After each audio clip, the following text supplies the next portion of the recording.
July 14, 1941. The town of Rudnya, near Smolensk. Hauptmann Captain Friedrich Müller did not fear the Russians. He respected their winter, and he was wary of their snipers, but he did not fear their army. To him, the Red Army was a clumsy giant, millions of men with poor boots, obsolete tanks, and a command structure paralyzed by fear of their own commissars. Friedrich sat on a crate of ammunition in the center of the Rudnya marketplace. The sun was high and brutal, baking the cobblestones until the air shimmered. Around him, the men of the 17th Panzer Division were relaxed. They had taken the town 2 days ago.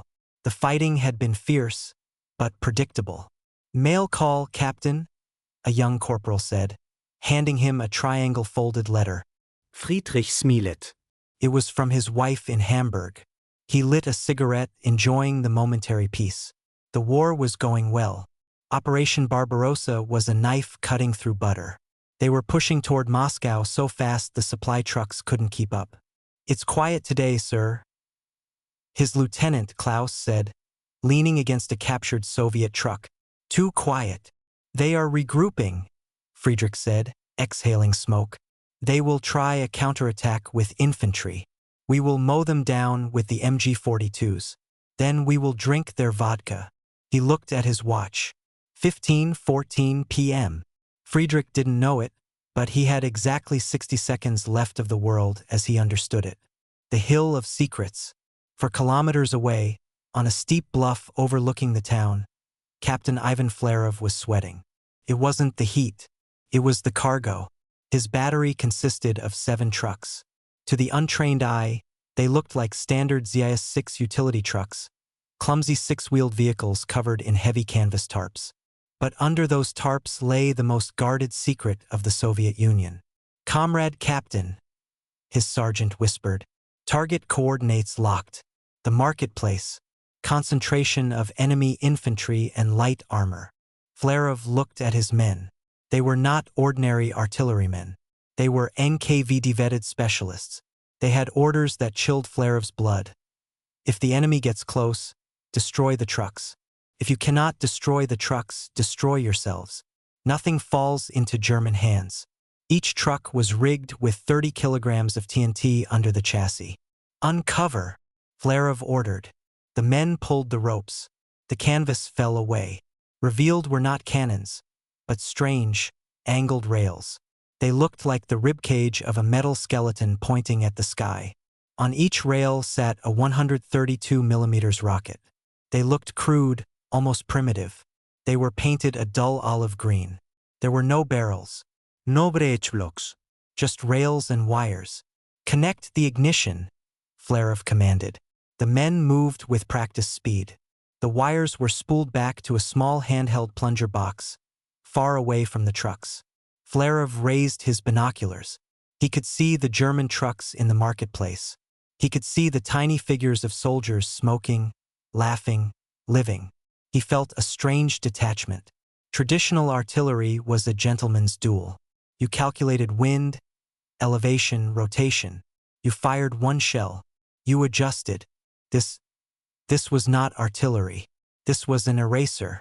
"Battery," Flerov shouted, his voice cracking. "Fire!" The sound of hell. Back in the marketplace, Friedrich was reading about his daughter's piano recital.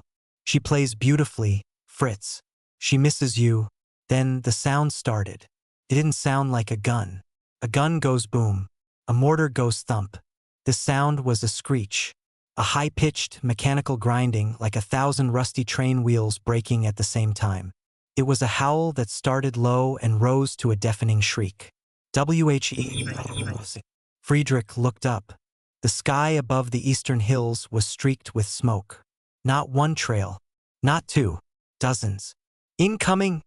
someone screamed. But the word was useless. Artillery shells whistle. You have a second to judge the distance. These things didn't whistle. They roared. The air itself seemed to be tearing apart. The sound was so loud it vibrated in Friedrich's teeth. 15:15 p.m. The first rocket hit the church steeple. It didn't just knock it down. It disintegrated the stone into dust. Then the rest arrived.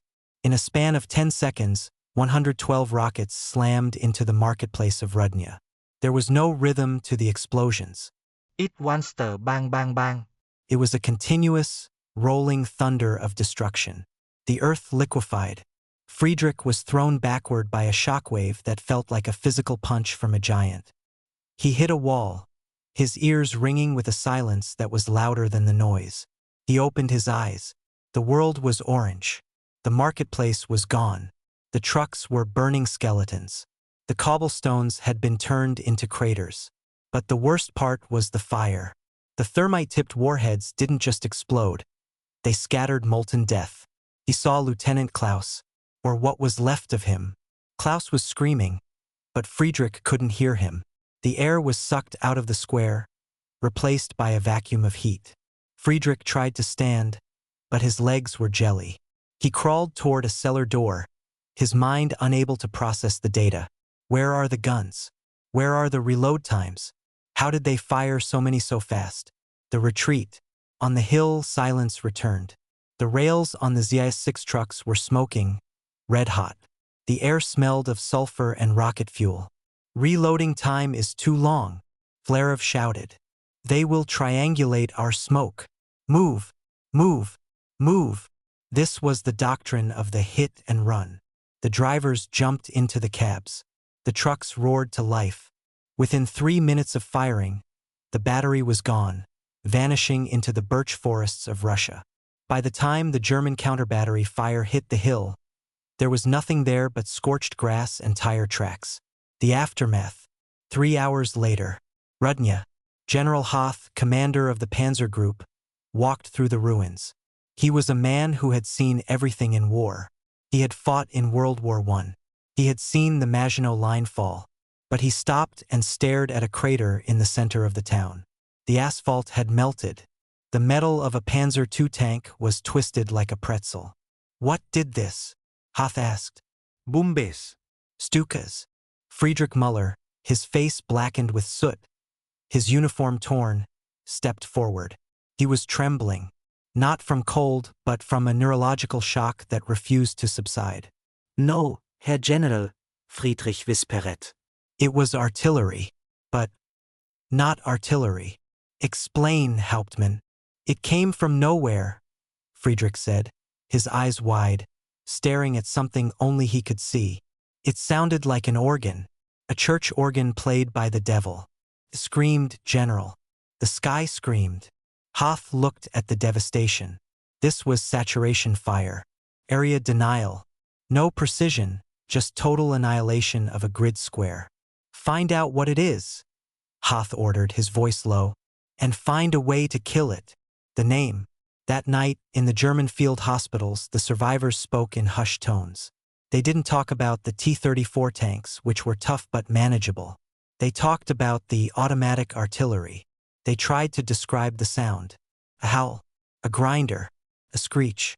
One soldier, a boy from Berlin with bandages over his eyes, murmured a phrase that would travel up and down the entire Eastern Front.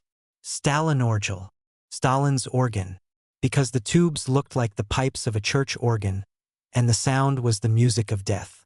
But on the Soviet side, the soldiers had a different name. A young signalman, listening to the radio traffic, heard the code letter K on the battery's designation, standing for the Comintern factory where the rockets were made. There was a popular song on the radio that summer. A song about a girl longing for her soldier on the border. A girl named Katyusha. That's her. The signalman smiled, patting the cold steel of the launcher. That's our girl. That's Katyusha singing to the fascists. The weapon had a name. Now it needed a reputation. And Friedrich Müller, lying awake in his bunk, listening to the night wind, knew one thing for certain. The rules of war had just changed. The easy march was over. The sky was no longer safe. October 1941. The approaches to Moscow.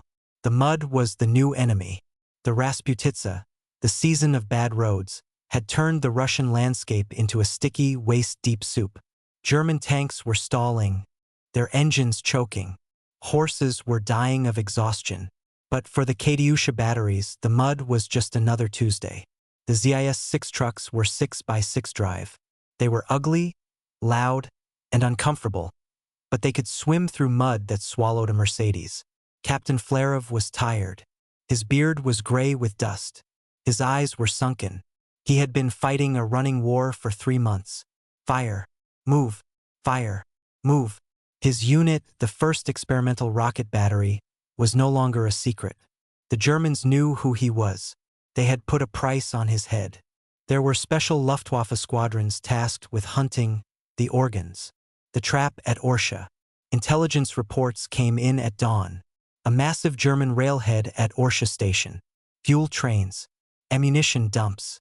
Fresh infantry divisions disembarking for the final push on Moscow. It was a juicy target. Too juicy. It feels like bait, Flerov muttered, looking at the map. To hit the station, we have to expose ourselves on the open plain. No trees for cover. But the orders from Moscow were clear. Slow them down at any cost. Flerov's battery moved out. 7 trucks. 7 crews. They reached the firing position at dusk. The sky was purple and bruised. The air was cold. Set up, Flerov hissed. The rails were elevated. The rockets, the improved M13 variants, were loaded. They had a longer range, 8.5 kilometers. But they were less accurate. That was the secret of the Katyusha that the Germans didn't understand yet. They kept trying to analyze it like a sniper rifle. But the Katyusha was a shotgun. It didn't need to hit the target directly. The overlapping shockwaves of 16 rockets landing in a small area created a pressure wave that ruptured internal organs even if the shrapnel missed you. The counterstrike. Battery ready. Fire. WHE. The sound tore the twilight apart. 112 rockets streaked toward the Orsha station. Flerov watched through his binoculars. The impact was spectacular. A fuel train took a direct hit. The explosion was so massive it looked like a mini-sun rising on the horizon. Secondary explosions rippled through the ammunition dump. Good effect on target, Flerov shouted. Pack up. Go. Go. But the Germans were waiting. They hadn't just put bait on the tracks. They had set up a triangulation net. Sound-ranging microphones placed miles apart had picked up the screaming launch. Within seconds, German plotters had drawn lines on a map. Where the lines crossed, that was Flerov. And they had something new. Nebelwerfers. The German answer to the Katyusha. The soldiers called them moaning minis. They were 6-barreled rocket mortars. More accurate but shorter range. But the Germans didn't use Nebelwerfers this time. They used Stukas. Flerov heard the drone before he saw them. Jumenys 87 diva bombers. They were loitering high above the clouds, waiting for the smoke trails. Air raid. The ZIS trucks roared, tires spinning in the half-frozen mud. They scattered like cockroaches. The Jericho trumpets of the Stukas screamed as they dived. A bomb landed 10 meters from truck number 4. The blast flipped the heavy vehicle like a toy. It landed on its roof, the unspent rockets crushing the crew inside. Don't stop, Flerov screamed over the radio. Into the forest. They lost 2 trucks that day. 10 good men. But they had turned the Orsha railhead into a parking lot of burning steel. The psychology of fear. Back in the German lines, the mood had shifted from curiosity to terror. Friedrich Müller, now a major, was sitting in a dugout near Vyazma. He was drinking schnapps, his hands shaking slightly. He had seen what the rockets did to men. It wasn't just the physical damage. It was the sound. When an artillery shell hits, it's over. But the Katyusha, you hear it coming for 10 seconds. 10 seconds of knowing that the sky is falling. 10 seconds of knowing that there is nowhere to hide because the rockets cover everything. The men are afraid to sleep in the open, his sergeant reported. If they see a contrail in the sky, they freeze. Even the veterans. Friedrich nodded. We called in the experts, he said. The engineers captured a dud rocket last week. They took it to Berlin. And they laughed, Friedrich said bitterly. They said it was crude, unstable propellant, bad aerodynamics. The rails are just I-beams. They said it's agricultural engineering. He took a shot of schnapps. The scientists in Berlin look at the blueprints and see junk. Friedrich whispered. But they don't have to stand under the fire. It doesn't matter if it's junk, Sergeant. It matters that there are thousands of them. The encirclement. October 6, 1941. Near the village of Bogatyr. Flerov's luck finally ran out. The German pincers closed around the Vyazma pocket. Hundreds of thousands of Soviet troops were trapped. Flerov and his remaining battery were cut off behind enemy lines. They had no fuel. They had run out of rockets. They were just men in trucks driving through a snowstorm, surrounded by the entire Wehrmacht. Flerov gathered his men in a clearing. The forest was silent, heavy with snow. "We cannot break out," Flerov said softly. He looked at his beloved trucks. The paint was scratched, the rails twisted, the windshields shattered. "We have orders," he reminded them. "Nothing falls into enemy hands." The Germans were close. They could hear the machine guns rattling in the next village. They wanted the technology. They wanted to know the secret of the propellant, the slow-burning cordite that gave the rockets their range. "Rig the charges," Flerov ordered. This time, they didn't rig the rockets. They rigged the trucks themselves. They placed dynamite on the engine blocks, on the rails, and in the cabs. Flerov walked to his command truck. He patted the cold metal of the door. "You did good work," he whispered. A German recon unit burst into the clearing. Half-tracks with mounted guns. "Surrender!" a German officer shouted through a megaphone. "We want the launchers. You will be treated fairly." Flerov looked at the German. He smiled a tired, grim smile. He looked at his sergeant, who was holding the detonator.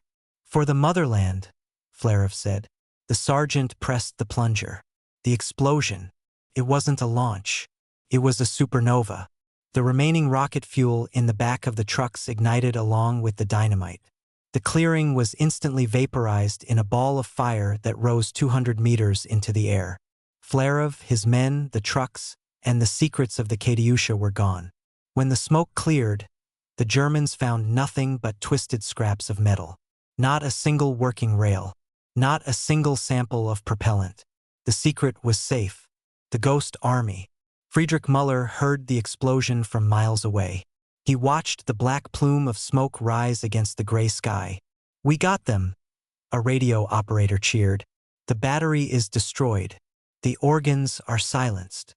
Friedrich didn't cheer. He looked at the horizon, where thousands of new smokestacks were rising from the factories in the Urals. "You fool," Friedrich said. "That was just one battery. That was the prototype." He was right.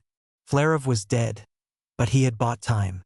The factories in the east were now churning out Katyushas day and night. They weren't mounting them on trucks anymore.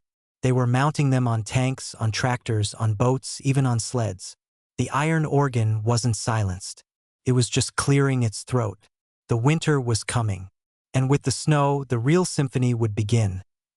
April 16, 1945. 3 Uhr AM. The Silo Heights. The war had come full circle. Friedrich Müller was now a colonel. He was an old man of 35. His hair was white, his face scarred by frostbite from the retreat in 43 and shrapnel from 44. He stood in a reinforced concrete bunker overlooking the Oder River, the last natural barrier before Berlin. The bunker was silent. The men around him, the remnants of the once proud Wehrmacht, were ghosts. They were old men and boys from the Hitler Youth, clutching Panzerfausts that looked too big for their hands. "They are there," his adjutant whispered, peering into the pitch-black darkness across the river. "I can feel them." Friedrich nodded. He didn't need binoculars. He could smell the diesel. He could feel the vibration in the floor. The Red Army had amassed 2.5 million men, 6,000 tanks, and 41,000 artillery pieces on the other bank. But Friedrich wasn't afraid of the tanks. He was waiting for the music. "Do you remember Rudnya?" Friedrich asked softly. "Do you remember the screaming?" The adjutant looked at him, confused. "Sir." "Get down," Friedrich said, extinguishing his cigarette, "and cover your ears. The concert is about to begin." The wall of fire. On the Soviet side of the river, Marshal Georgy Zhukov looked at his watch. 5 a.m., Moscow time. He nodded to his signalman. 3 red flares hissed into the night sky. It was the signal for the greatest artillery barrage in human history. In 1941, Captain Flerov had commanded 7 trucks. In 1945, the Red Army had 22,000 Katyusha launchers lined up wheel-to-wheel along the riverbank. They weren't just the small BM-13s anymore. They were the massive BM-31s. Nicknamed Andriusha, these fired 300mm rockets that didn't just explode. They cracked fortifications open like eggs. The firing order was given. WHE. It wasn't a sound anymore. It was a physical wall. The air pressure dropped so sharply that men's ears popped miles away. Friedrich Müller, huddled in his bunker, felt the concrete floor bounce. It felt like an earthquake that wouldn't stop. The sound was a continuous, agonizing shriek. 20,000 metal demons screaming at once. Then the lights came on. Zhukov had ordered 143 massive anti-aircraft searchlights to be turned horizontally, aimed directly at the German lines. The combination of the blinding white light and the fiery trails of thousands of rockets turned the night into a psychedelic nightmare. The German defenders were blinded, deafened, and paralyzed. The erasure. The rockets didn't just hit targets. They erased geography. The trenches where the Hitler Youth were waiting were simply filled in. The bunkers were buried. The forests on the Silo Heights caught fire instantly. Friedrich curled into a ball, his hands over his helmet. He was back in Rudnya. He was back in the mud. He was realizing that all the superior engineering of the Tiger tanks and the V-2 rockets meant nothing against this sheer industrial hatred. The barrage lasted for 30 minutes. Millions of tons of explosives churned the German soil. When it finally stopped, the silence was worse than the noise. Friedrich stood up. He was bleeding from his nose, a common side effect of the concussion waves. He stumbled to the observation slit. There was no landscape. The trees were gone. The trenches were gone. The wire was gone. And coming through the smoke, illuminated by the searchlights, came the T-34s. Thousands of them. The last note. May 2nd, 1945. Berlin.